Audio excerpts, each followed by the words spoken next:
Hello అండి. నా పేరు కార్తిక్. మన వీడియో చూస్తున్న వారందరికీ నమస్కారం. సో, మనకు జిరోదా నుండి ఒక కొత్త అప్డేట్ అయితే మనకు రావడం అయితే జరిగింది. సో, ఆ అప్డేట్ వచ్చేసి మనకు దేనికి సంబంధించిందంటే కార్పొరేట్ యాక్షన్స్. సో, ఇదివరకు మనకు ఏదైనా ఒక స్టాక్‌లో కార్పొరేట్ యాక్షన్స్ గురించి మనం వెతకాలి అనుకుంటే గూగుల్‌లో సెర్చ్ చేసేవాళ్ళం. లేదా ఏదైనా ఒక వెబ్‌సైట్‌లోకి వెళ్ళి ఆ పర్టిక్యులర్ స్టాక్ యొక్క కార్పొరేట్ యాక్షన్స్ ఏవైనా ఉన్నాయా అనేది మనం చూస్తామనమాట. సో, ఇక్కడ కార్పొరేట్ యాక్షన్స్ అంటే ఏవేవి వస్తాయంటే, ఆ స్టాక్‌కి సంబంధించిన బోనస్ ఇష్యూ కావచ్చు, స్టాక్ స్ప్లిట్ కావచ్చు, డివిడెండ్ ఇష్యూ కావచ్చు.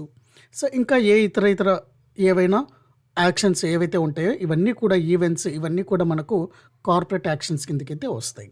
ఓకే. సో, అలాగే కొన్ని సార్లు మనకు ఆ కార్పొరేట్ యాక్షన్స్ కూడా మనము మిస్ అవుతూ ఉంటాము. ఎందుకు స్టాక్ అనేది ఒక 50% పడింది. చాలా సార్లు మీరు అబ్జర్వ్ చేస్తూ ఉంటారు. సో, ఆ పర్టిక్యులర్ స్టాక్ అనేది మీరు హోల్డ్ కూడా చేసి ఉంటారు. కానీ దానికి సంబంధించిన ఈవెంట్స్ కానీ, న్యూస్ కానీ మీరు చూసి ఉండరు. సో దట్ ఆ రోజు పర్టిక్యులర్‌గా మీకు పోర్ట్‌ఫోలియోలో చూస్తే 50% స్టాక్ అయితే పడి ఉంటుందన్నమాట. సో, మరి 50% స్టాక్ పడి ఉంటుంది. ఎందుకు పడింది అన్నది చాలామంది కొత్తగా వచ్చిన ట్రేడర్స్‌కి అయితే అది డౌట్‌గానే ఉంటుంది. ఎందుకు పడింది? ఏంటి? స్టాక్‌లో ఆహ్, ఏమైనా ప్రాబ్లమ్ వచ్చిందా? ఇలాంటి డౌట్స్‌తో చాలామంది నన్ను కాంటాక్ట్ కూడా అవుతూ ఉంటారనమాట.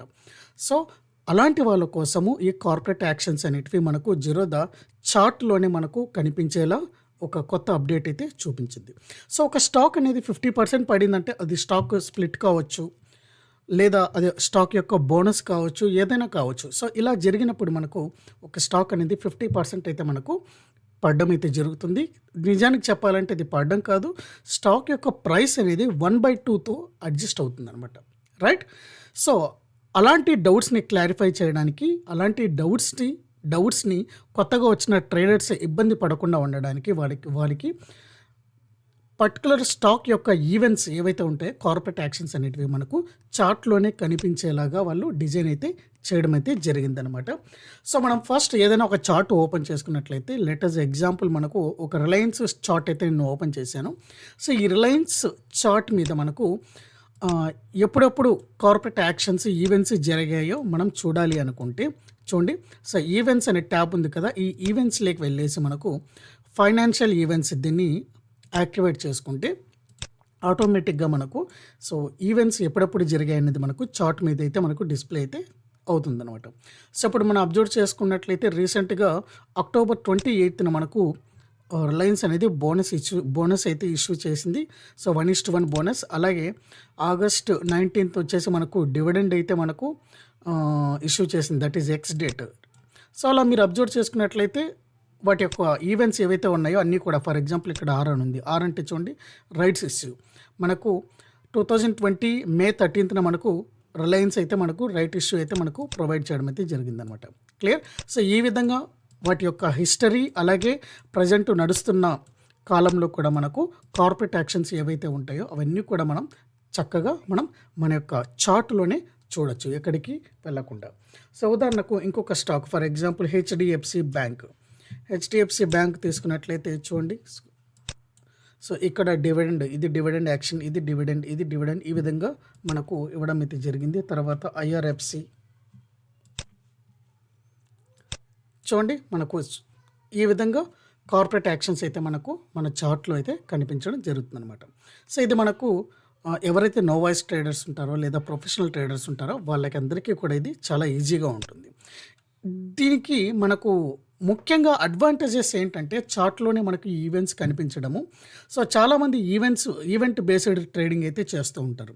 సో, ఎప్పుడు ఆ పర్టిక్యులర్ స్టాక్ డివిడెండ్ ఇస్తుంది ఏంటి జనరల్‌గా ఏదైనా స్టాక్ డివిడెండ్ ఇచ్చింది అంటే ఆ నెక్స్ట్ డే మనకు మార్కెట్ పడేదానికి ఎక్కువ ఛాన్సెస్ ఉంటాయన్నమాట. చూడండి. సో, ఇది డివిడెండ్ ఇచ్చిన డేటు. తర్వాత మనకు మార్కెట్ అయితే పడడం అయితే జరిగింది. చూడండి ఇది కూడా డివిడెండ్. తర్వాత మనకు మార్కెట్ అయితే పడింది. ఫర్ ఎగ్జాంపుల్ వేదాంత మనం అబ్జర్వ్ చేసుకున్నట్లయితే వేదాంతలో మనకు డివిడెండ్ అనేది ఎక్కువగా అయితే ఇస్తారనమాట. రైట్? చూడండి. సో, ఇది dividend X date. Next date మనకు మార్కెట్ అయితే బాగా పడడం అయితే జరిగింది. చూడండి ఇక్కడ. ఓకే. సో, ఈ యాక్షన్స్‌ని బేస్ చేసుకొని ముందు రోజు పుట్స్‌ని బై చేసుకోవడమో లేదంటే కాల్స్‌ని సెల్ చేసుకోవడమో ఇలా చిన్న స్ట్రాటజీస్ అయితే యూజ్ చేస్తూ సో, దీనివల్ల కూడా మనీ అయితే ఎర్న్ చేస్తూ ఉంటారు. సో, ఈవెంట్స్ బేస్డ్ ఎవరైతే ట్రేడింగ్ చేస్తూ ఉంటారో వాళ్ళకి ఈ యొక్క కార్పొరేట్ యాక్షన్స్ ఆన్ చార్ట్ అనేది ఏదైతే ఉందో ఇది మంచి ఫీచర్ అని చెప్పొచ్చు. ఓకే. సో ఈ ఫీచర్ మీకు నచ్చినట్లయితే సో కింద ఖచ్చితంగా మీరు కామెంట్ బాక్స్‌లో కామెంట్ అయితే చేయండి. అలాగే ఈ ఫీచర్స్‌తో పాటు ఇంకా మీకు ఏ విధంగా ఉంటే బావుంటుంది అని మీకు అనిపిస్తే అలాంటిది ఏదైనా సజెషన్స్ ఉన్నా కూడా కింద కామెంట్ బాక్స్‌లో మీరు పోస్ట్ చేయొచ్చు. ఓకే. సో మన వీడియో నచ్చినట్లయితే లైక్ చేయండి, షేర్ చేయండి. అలాగే కొత్తగా చూస్తున్న వారైతే సబ్స్క్రైబ్ చేయండి. సో ఇంతవరకు ఎవరైతే డీమ్యాట్ అకౌంట్ ఓపెన్ చేయలేదో కింద డిస్క్రిప్షన్‌లో మీకు డీమ్యాట్ అకౌంట్ లింక్ అయితే ఉంటుంది. ఆ లింక్‌ని యూజ్ చేసి మీరు ఓపెన్ చేయొచ్చనమాట. సో జీరోదా అకౌంట్ ఇంతవరకు ఎవరి దగ్గర అయితే లేదో సో ఇలాంటి యాక్షన్స్‌ని మీరు మీ యొక్క డీమ్యాట్ చార్ట్‌లో చూడాలనుకుంటే సో మన డిస్క్రిప్షన్‌లో మీకు డీమ్యాట్ అకౌంట్ లింక్ అయితే ఉంటుంది జీరోదా. సో అది యూజ్ చేసి మీరు ఓపెన్ చేయొచ్చనమాట. అలాగే మొబైల్‌లో ఏ విధంగా ఓపెన్ చేయొచ్చో ఒకసారి చూద్దాం చూడండి. సో ఇప్పుడు నేను చూపించింది మీకు వెబ్ చార్ట్‌లో చూపించాను. సో మొబైల్‌లో కూడా మీకు మొబైల్‌కు ఇక్కడ చూడండి, ఇక్కడ ఫ్లాగ్ అనే సింబల్ ఉంటుంది కదా! సో ఈ ఫ్లాగ్ మీద క్లిక్ చేసినట్లయితే మనకు ఫైనాన్షియల్ ఈవెంట్స్ అని ఉంటుంది. దాన్ని మీరు ఎనేబుల్ చేశారంటే మీకు ఆటోమేటిక్‌గా సో మీ యొక్క మొబైల్ చార్ట్‌లో కూడా మనం ఇవన్నీ కూడా చూడొచ్చనమాట. సో ఈ కార్పొరేట్ యాక్షన్స్ అనేటివి మనకు జీరోదాలో చార్ట్ ఐక్యూ అలాగే ట్రేడింగ్ వ్యూ ఈ రెండిటిలో కూడా మనకు అపియర్ అయితే జరుగుతుంది. సో మీకు సంబంధించిన దీని గురించి ఇంకా మరింత డేటా కావాలి అనుకుంటే సో ఈ ఇన్ఫర్మేషన్ ఏదైతే ఉందో ఇది నేను మీకు డిస్క్రిప్షన్ బాక్స్‌లో అయితే నేను లింక్ ప్రొవైడ్ అయితే చేస్తాను.